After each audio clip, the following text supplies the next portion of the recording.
Priyanka. I'm your host for another episode on Open Mind Safe Spaces. Today we have a very special guest, and that is Dr. Sudhakar Rao, who is a very eminent cardiologist who's been in the field for multiple years, saving many lives here today. We welcome you, sir, into this episode. But a quick introduction, but I'm sure it's going to be a long one. Yes? In other words, he's an interventional cardiologist, right? So we talk about extensive experience in advanced cardiovascular treatments. He's practicing currently at Manipal Hospitals, Bangalore. He's recognized for his expertise in imaginal guided coronary interventions, complex vascular procedures, and innovations in therapy for heart failure as well. A fellow of the American College of Cardiology and the European Society of Cardiology. His work is peripheral in angioplasty and heart failure. Management highlights his commitment to improving patient outcomes. So, thank you so much for being a part of our show here today, and welcome once again. Thank you. Tell us a little bit about you. So, as you told, I have been practicing cardiology for last more than 13 years. I did my medicine and DM cardiology from Kasturba Medical College, Manipal, which is also called the Manipal University. And after that, I was practicing as associate professor in cardiology for more than 7 years. From then on, I moved to Bangalore and currently working as consultant cardiologist in Manipal Hospitals, Bangalore. Yes, that's impressive. But I know that before even I start, your job is stressful. I think each job is stressful. There is no job where, for us, yeah, in cardiology, there are things like you have to go for night calls, and in that night calls, you have to manage cases of heart attack and all. Patient comes in very sick conditions. It is between life and death, and then managing those stress, managing other side, the patients and the relatives who are themselves at stress. It's bit very difficult job, I agree.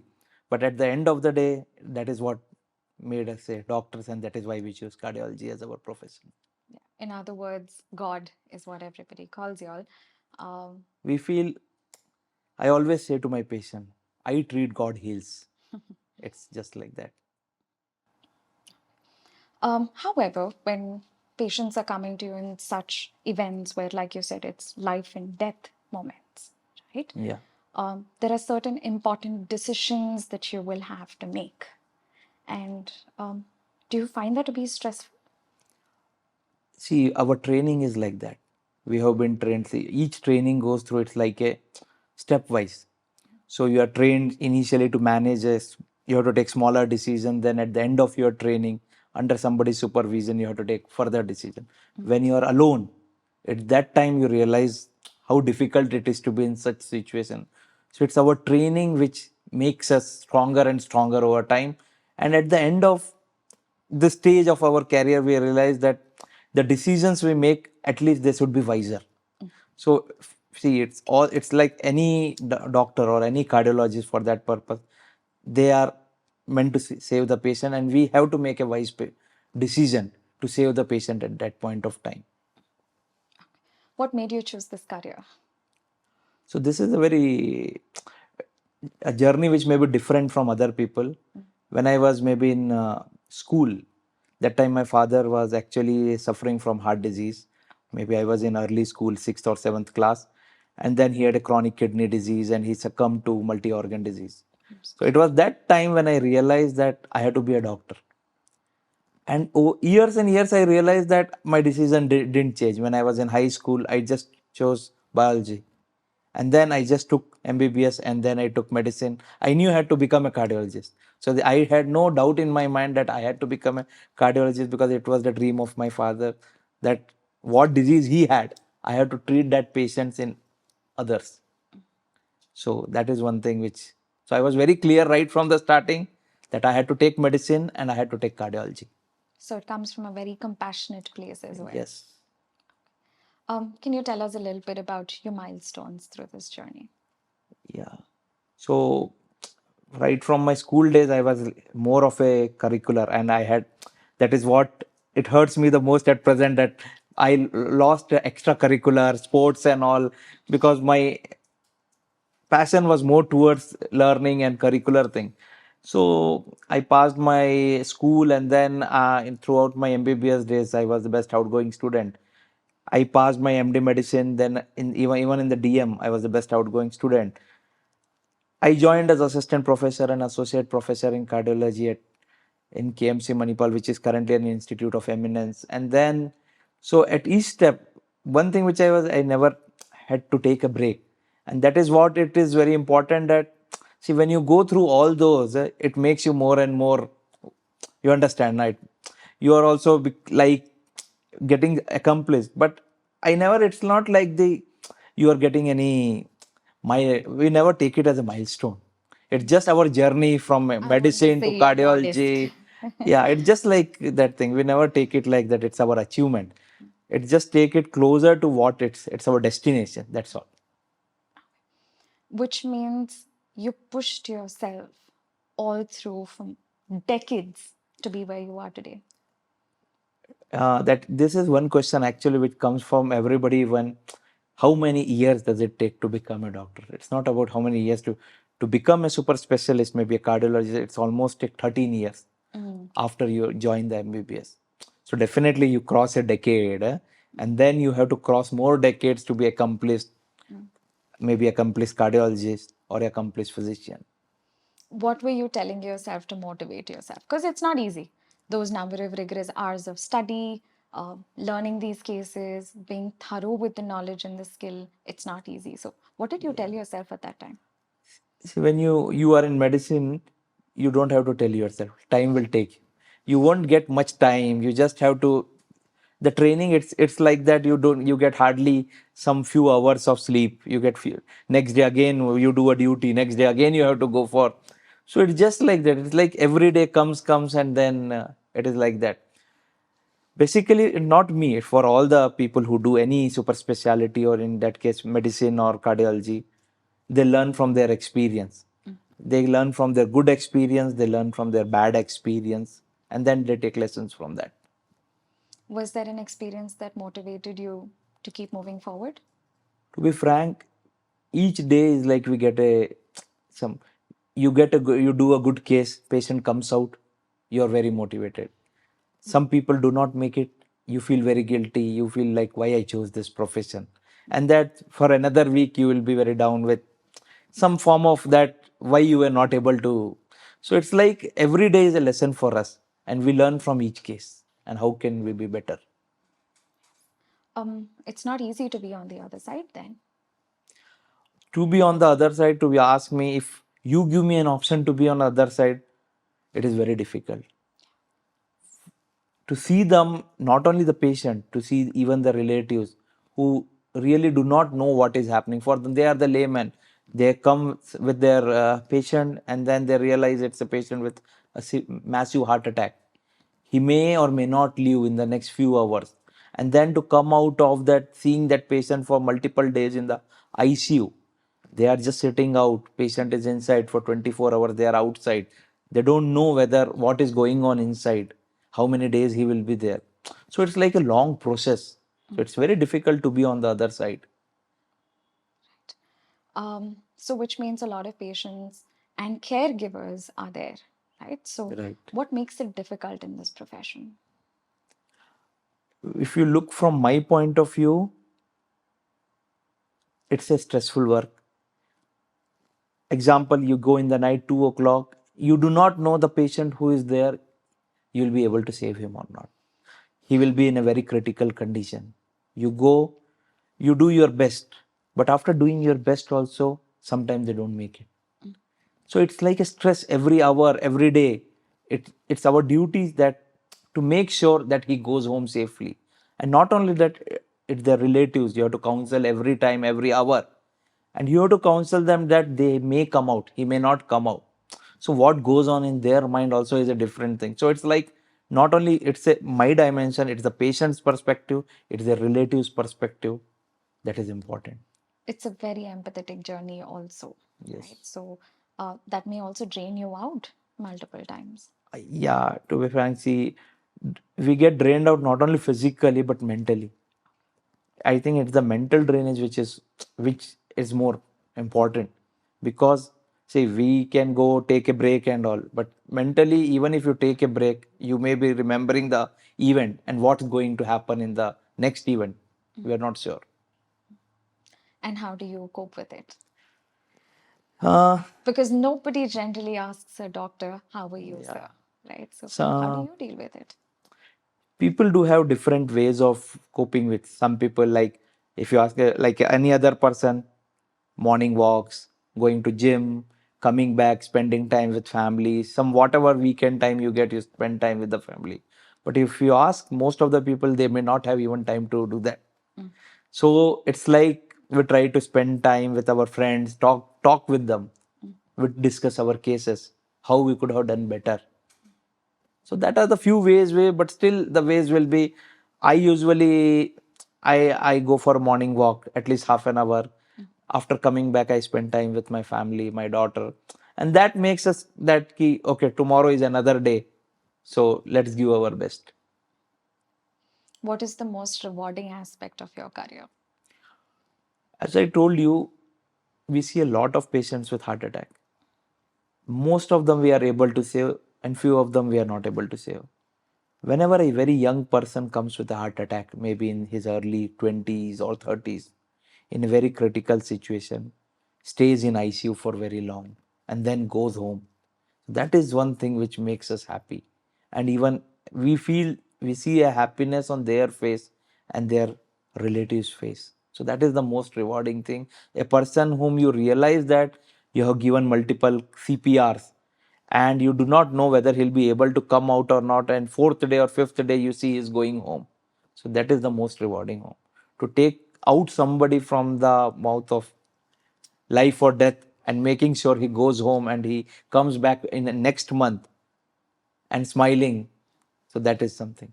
Sure, I'm sure that's a very heart wrenching time, but it's a very good feeling to go back with. Right. Yeah. You said that a lot of young people have been coming often Yeah. these days. News is filled with 30-year-old, 40-year-olds having heart attack. Very recently, I heard in an office, two people passed away in the office itself. Right. Right? Just fell down on their desk, had a cardiac arrest. Can you tell us a little bit more about how this is advancing with our current times? So basically, these heart attacks or heart diseases, they are multifactorial. On one side, we used to ask if they have any family history, diabetic, hypertensive, obesity, bad cholesterol, dyslipidemia. These are one aspect which we know. But there are other aspects which we don't know. These are the stressful life, a bad lifestyle, or you have something known as also known as sedentary lifestyle activity. Then on the other hand, we have genetic factors.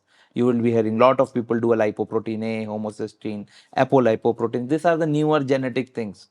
But what is not stressed is the mental stress, the physical stress, the decreased hours of sleep, not having any physical activity. So these are something which we do not talk about. Can you tell us about a case that you've had where you identified that the cardiac health was affected because of the mental stress that the person was going through? Yeah, so recently, I think some few months back, I had a boy who was in 26-year boy. He was working in near to where I work, and he had some 9 o'clock. He came to the hospital and he realized that there is a lot of gastric symptoms. As we all know, many people mistake the gastric symptoms and heart attack and vice versa. So what happened, for 1 hour he realized that a lot of gastric symptoms, and when it did not resolve, he realized that there is something wrong. By the time he came back to the hospital 2 hours after that, he was in a very bad condition. He was immediately taken for angioplasty and angioplasty was done. We then, on the second day, we tried to look for what was the cause. To our surprise, everything was normal. Even the genetic markers were normal: sugar, lipid profiles, no family history. He was not a smoker, no bad habits. Then what we realized is, then we asked him, how much work you're doing? He told he is doing 18 hours of work per day. 18 hours of work per day, sleeps 3 to 4 hours only, no extra physical activity, lot of stress on the work. So this is what I was putting stress on, that people are thinking, yeah, he's a hardworking person, how he is getting the thing. So that hard work is the thing which had created a problem for him. 3.5 hours of sleep, no physical activity, lot of stress at work. It releases a lot of catecholamines, sympathetic drive. The plaque can rupture. All those things can happen. Okay. So what you're saying is because of our sedentary lifestyle and because of the amount of work pressure that we're experiencing, um, younger individuals are also having cardiac health issues Yes. today. Okay. And what are those markers that we all want to look for then? So apart from our normal risk factors, which are sugars, lipid profile, thyroid, there's something which we always look for in a person who is beyond 35 or 40, something called lipoprotein A, and also the homocysteine and other markers. But lipoprotein A is something very important. Nowadays, a lot of people come with a high lipoprotein A. They tell that the lipoprotein A are 80, 100 and all. And what should we do? It's not like all of them, if you trace all of them will develop a stroke or a heart attack in the future. But they have to screen and regularly monitor it. They have to manage their lifestyle because lipoprotein A is usually not well decreased by any other medication. You have to manage your lifestyle well, your food habits, your activity, and those. It is true that people with higher lipoprotein A may have a event in the future, but it's not true for everybody. So that is one marker. I think all of us beyond 35 years should do that, and we should take steps to reduce it. Okay.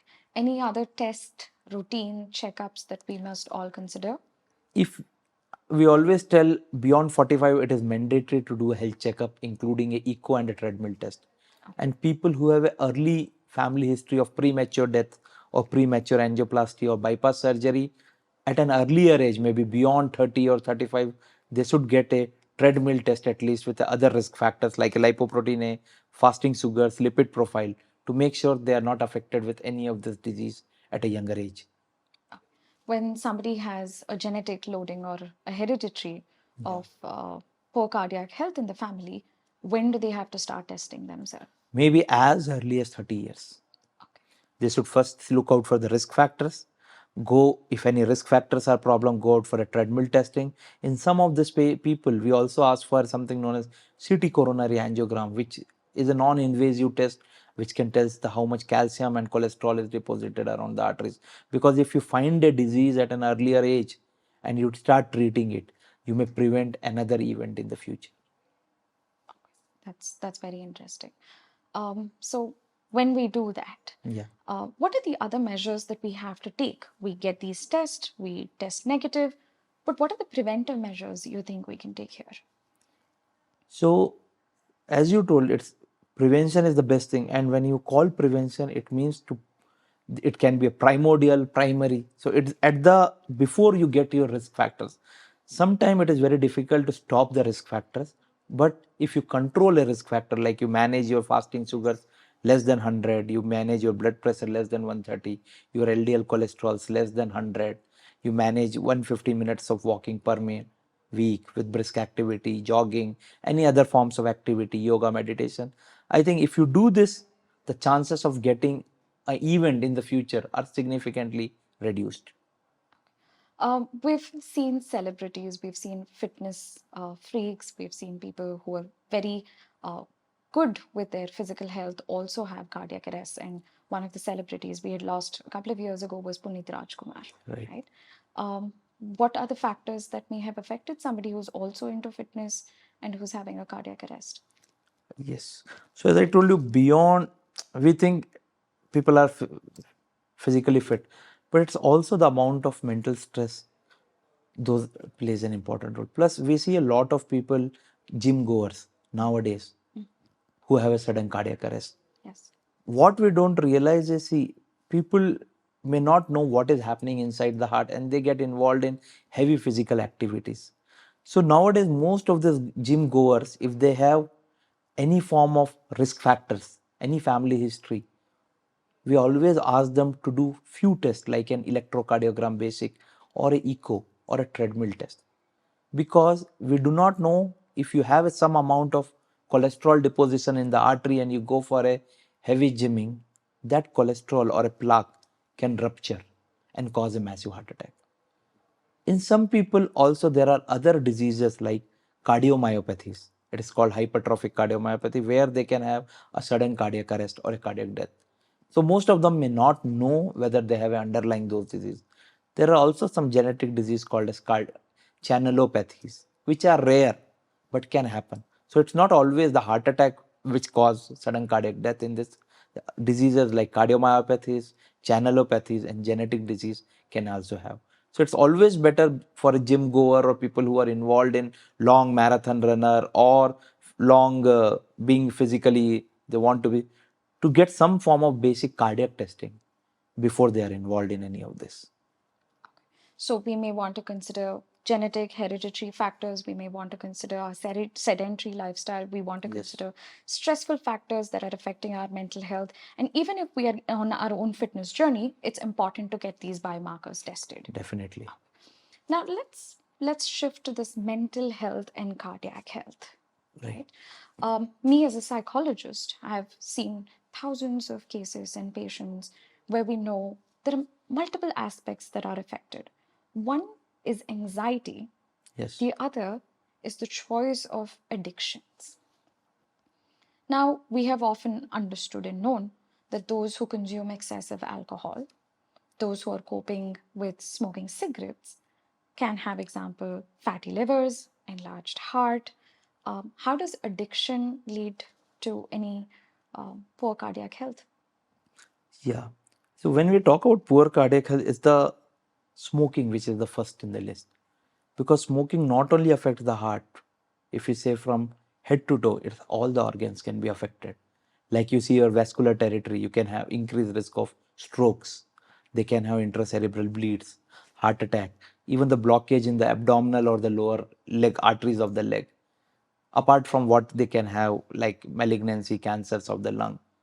Smoking also predisposes a person to deep vein thrombosis.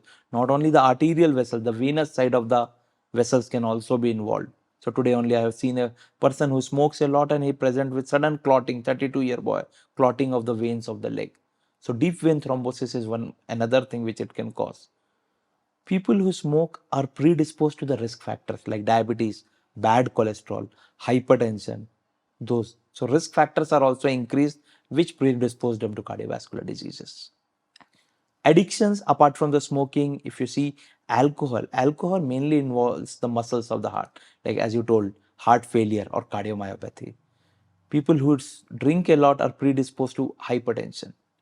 So high BP levels, bad cholesterol levels, high triglycerides, apart from little impact on blockages it can have. Other addictions like drug addictions like the cocaine, marijuana, we see a lot of young people in their early 20s who suddenly comes with a massive heart attack and then we realize they are the drug abusers. So these three addictions are something which we usually don't talk about. And what is the percentage ratio of somebody who is addicted to any substance who become your patients? What is the percentage ratio? And in your practice, have you seen a sudden increase? Definitely, if you see in the last 10 years, the percentage of heart attack has definitely increased by 25 to 40%. And most of the increase is in the young, less than 45 years of age. And if you ask them, 50% of them are smokers. Other 50, maybe some other genetic markers and all, but 50% of them are smokers. So we see a lot of smoking, young smokers who presents with heart attack. They have a lot of clot burden inside the heart, all those things. So this is something which is very worryful of late. Do any of our meal consumptions have to do with our cardiac health? If you say a lot of is being contributed by bad cholesterol. So if somebody comes to me, the first thing which I ask them if they have a high elevated bad cholesterol is a consumption of red meat, which is definitely supposed to affect the bad cholesterol level to a great extent. Instead, we also tell them to take good amount of polyunsaturated fatty acids, food which is good in polyunsaturated fatty acid, high amount of poultry products and all, which can impact again your LDL cholesterols. So what we eat grossly also determines our heart health. We've already established so far that sleep is one very important aspect. Yes. We've both known that there are short sleepers and long sleepers, but the adequate amount of sleep that each one of us need for good health and mental and cardiac health is about 7-8 hours of quality sleep every day. We often get clients who are unable to sleep, sleep apnea occurring where they're unable to sleep, or people who have sleep paralysis, nightmares, or because of the traumatic experiences that they're experiencing, either through depression, anxiety, OCD, or psychosis. Anything that they're experiencing, their mental health tends to affect their sleep. How much do we know that sleep and cardiac health are very important? Yes. So, as you already told, there are a lot of studies which show that people who sleep more than 7 hours versus people who sleep less than 6 hours. Cardiac events, long term adverse effects are more for people who sleep less than 6 hours. There are enough data, a lot of studies on that. Another aspect is decreased sleep also predisposed them to risk factors like high blood pressure, sugars may increase, bad cholesterols may increase. So this is one more thing. As you already discussed, sleep apnea, which is not a much discussed thing. People who have overweight, night snoring, early morning tiredness, and all. So those are the people who can have high BP, resistant hypertension. We see a lot of people nowadays with BP uncontrolled, obese people. We tell them to do sleep study. They have a amount of sleep apnea. It also predisposes them to accelerated atherosclerosis, atrial fibrillation, arrhythmias, heart block, pulmonary hypertension. So sleep issues are a gross thing which is underrated nowadays, but it should be kept in mind whenever we see all this group of patients. One of the most talked about and one of the most number of clients in our center and even in the country, when we look at 1 out of 4 people experiencing depression or anxiety at one or the other point of time in their life, anxiety comes with a lot of physiological symptoms. And now the physiological symptoms can mimic that of a panic attack, which involves breathlessness, lightheadedness, shoulder pain, or nauseating feeling, shivering, stammering, passing out urine at that point in time. When somebody experiences a panic attack, they very often misconceptualize that to be that of a cardiac arrest. With probably more information of consulting with a general physician, they go to cardiologists, multiple tests every now and then, are still not satisfied with their results and the outcome, and still run to emergency rooms every time they have a panic attack. What is that thin line that can help all of us understand this is a panic attack and this is a cardiac arrest? What is it that we want to know about this? So, as you today only, like I have seen three people. They just come young people, too much stress, decreased sleep, and they tell we are having a chest pain. Now they think it's all cardiac. So it's very difficult to make them explain that. But before that, we also have to be sure that it's not cardiac. So we cannot just neglect. No, no, no, no. Seeing their symptom, they tell a lot of palpitation. Night when they sleep, they have palpitation, pain. This comes increase on breathing, bending. We do a lot of tests, ECG, electrocardiogram, treadmill test. Some people end up in doing CT angios and all. But what is that which is important is their symptoms. We always tell them this is the symptom, this is the red flag signs, which is cardiac. Chest pain, which is on walking, on climbing upstairs, you have jaw pain, radiation of the pain, sweating with risk factors, other symptoms like breathlessness on walking. If those symptoms are there, we tell them so this may be a red flag sign, it means you need further investigation. Some people symptoms are like we just get palpitations, we get panic, we just get panic. So they think it is the related to the heart. And it takes a lot of time to tell them no, no, no, it's not. So those people actually without doing proper investigation, they may not also believe. Because if they come to you and you send them back without any test also, so they want to be 100% sure. Not reassured. We are, so once we do the test, we definitely do the test, and then we talk to them. See, this is the thing. I always tell my patient, this is your red flag signs. In all my prescriptions, I write red flag signs and symptom. If this is there, you come back to me. If it is not there, you get involved in some other form of relaxation techniques, mindfulness, yoga, meditation. So when we talk about anxiety and panic attacks and cardiac health, what are the measures that you would like our patients to keep in mind before they reach out to you? Right. So when it is panic attacks, we usually see in young people, panic, it doesn't produce a typical symptoms of heart attack. Like a heart attack is like you have severe pain, you have severe left arm pain, sweating, you feel an impending doom. But people at the same time, panic attack also feel that it's impending doom. But they should know their symptom. As I told you, warning signs.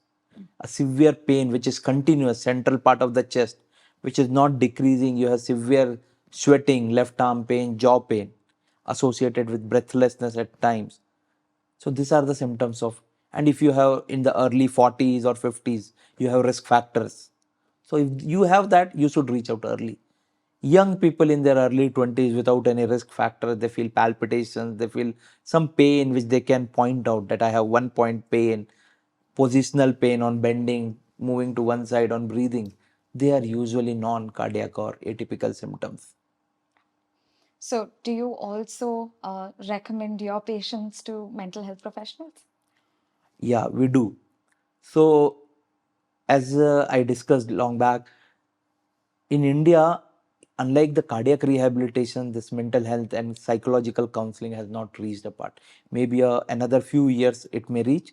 But currently, the type of patients we send for this support are the people who are like smokers, drinkers, or drug abusers and who develop a massive heart attack for them as a part of their de addiction part. Also, people with chronic diseases like the heart failure, advanced heart failure, post surgery, if their heart pumping are very weak and they are depressed, post traumatic stress disorder, and all that. Those are the group of patients we send for psychological counseling and therapy. And you also recommend their caregivers to seek support because they're mostly on the edge. They're constantly giving, they're available, they're tending to the needs of the person who has experienced. Yeah. So I think the caregivers are the most important people at this point of time. What we do not understand is they also have a part of anxiety, depression, and they also go through a lot of faith. And not only that, they also need to know the financial aspects of the disease. Some people need end of life decisions and all, and the patient who cannot make a decision. So the caretakers who have to take the end of life decision, financial, critical care, all those things. And also they also should know about the type of disease, the knowledge about the disease. So it is important for them to know all this. And apart from the patient, I think it's them who should be involved in relaxation techniques and those all things. Thank you so much for sharing all of this with us. In this segment, we have able to, understand more about the importance of mental health and cardiac health, and in the indefinite connection between the mind and the body. Right. Yes. Thanks.